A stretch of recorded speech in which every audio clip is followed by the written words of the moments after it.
I'm Lauren Collier. I was in the LNOW class of 2015. Biggest outtake for me from my time at Leadership Pikes was I had this idea in the back of my mind that I wanted to have my business be more charitable and have kind of a philanthropic arm and give back. And I had thought about Trails and Open Space and how much work they do in the community, but I hadn't actually picked up the phone and made that phone call yet. And being a part of Leadership Pikes Peak got me from procrastinating and the idea stage to actually doing something, because Trails and Open Space was actually one of the selected nonprofits in my year.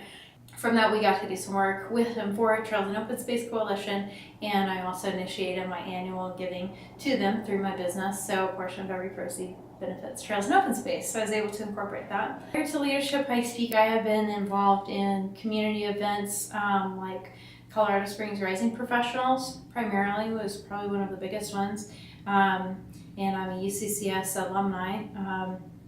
So I had some things going on. Following from Leadership Pikes Peak, then, as I mentioned, we started our donation giving annually to Trails and Open Space. I also began a giving program where for every teacher that we help buy or sell a house, we give to their school.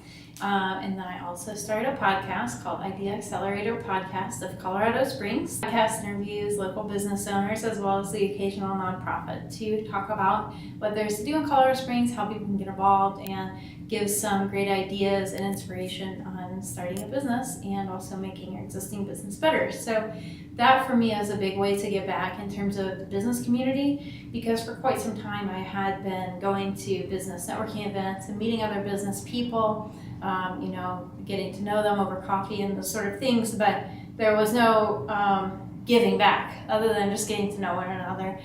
So this is a fun way to be involved and do something with those connections and those people who are doing really cool stuff in the community.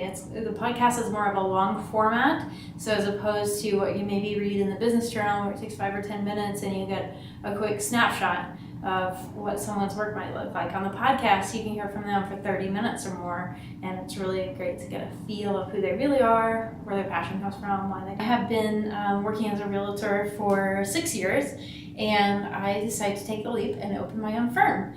So my team name has been Live Dream Colorado, and now that is the name of the firm I own. So I'm now newly running a real estate firm called Live Dream Colorado with my business partner, Rob Hoban. And that's going great.